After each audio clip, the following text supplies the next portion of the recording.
Alors, Prince 2, les documents de projet nécessaires.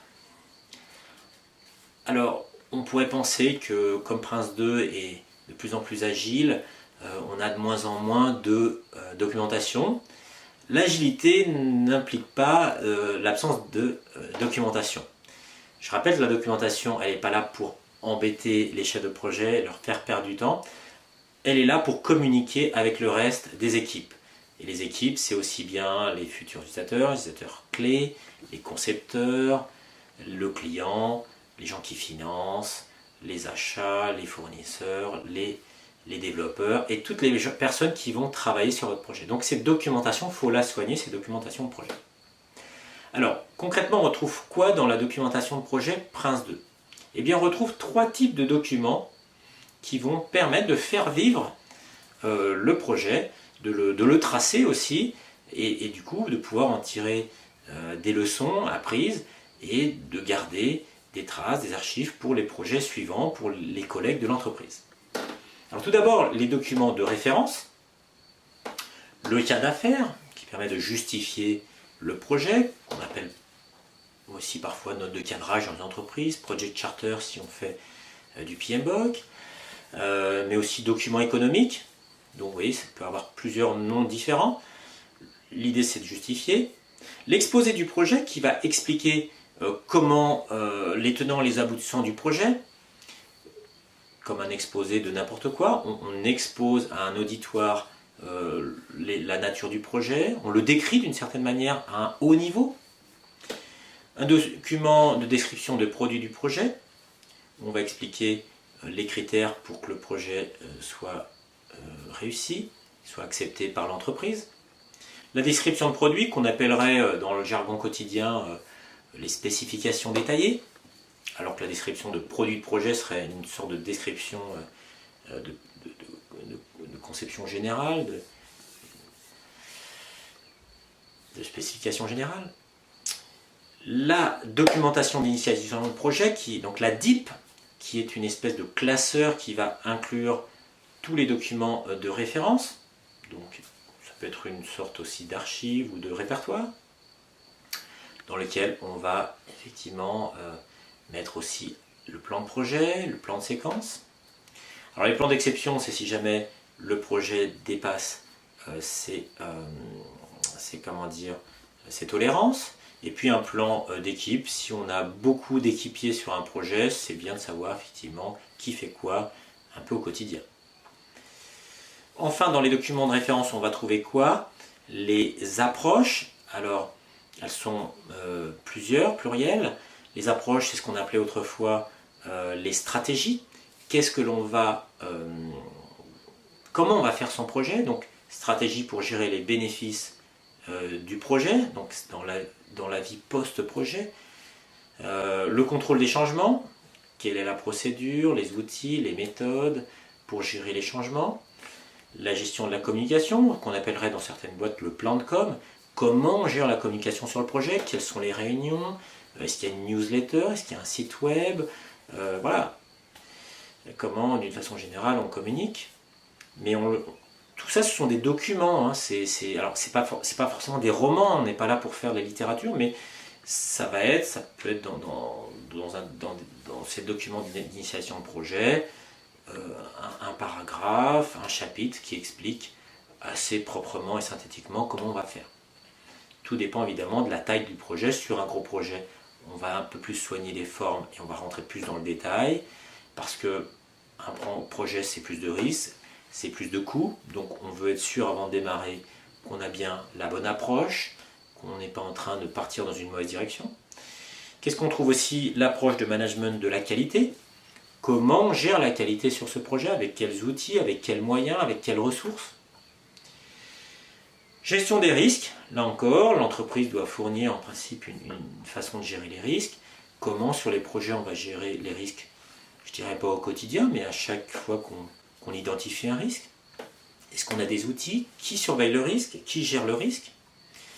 Et puis aussi, effectivement, les lots de travaux. Donc les lots de travaux qui sont une description pour chaque lot de travail de ce que l'on doit faire. Alors ça, ce sont les documents de référence.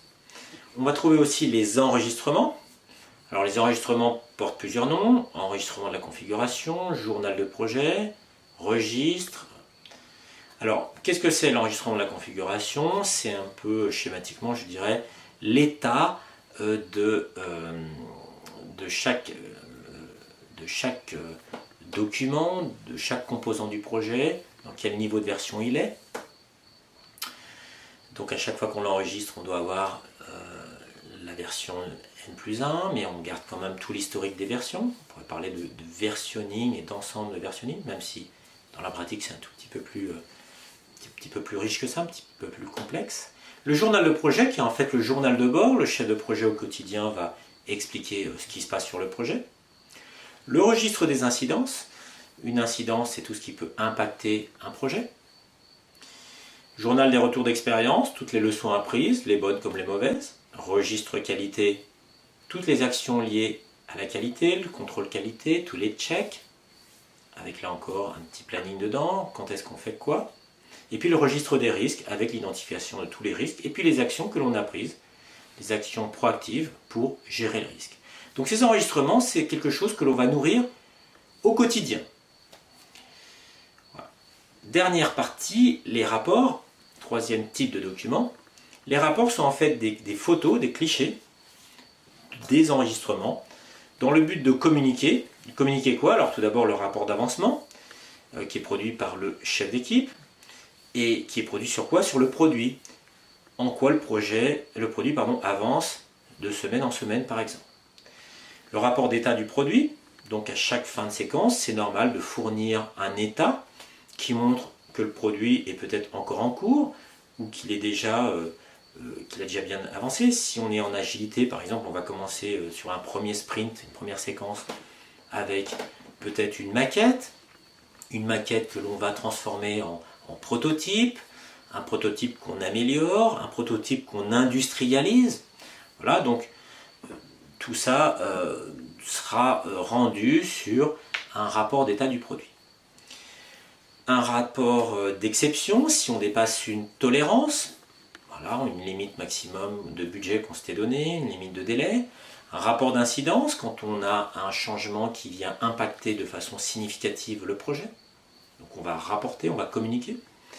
Donc le rapport est plutôt quelque chose d'écrit, mais sur un tout petit projet, effectivement, ça peut être un mail, ça peut être, pourquoi pas, des logiciels plus modernes, pourquoi pas un WhatsApp, ou, sans faire de pub, ou un logiciel de chat en général qui permet d'informer les gens. Un WhatsApp, ça s'archive aussi dans Google et ça permet de garder des traces. Donc c'est quand même un outil de communication et de rapport, même s'il n'est pas traditionnel. Donc rapport de progression, là c'est le travail du chef de projet, progression du projet, un petit peu comme le rapport d'avancement pour le produit. On cherche à montrer une photo du projet à un instant donné. À la fin de projet, un rapport de fin de projet, à la fin d'une séquence, un rapport de fin de séquence, et puis des rapports de retour d'expérience quand on a appris des leçons importantes sur un projet. Voilà, donc ça peut paraître beaucoup, mais en fin de compte, on peut rationaliser tout ça. Beaucoup de rapports sont en fait des tableaux, des tableurs. Donc il suffit par exemple de prendre un tableur, son tableur favori, et là encore sans faire de pub, un simple Excel fera très bien l'affaire si on n'a pas d'outils dans l'entreprise.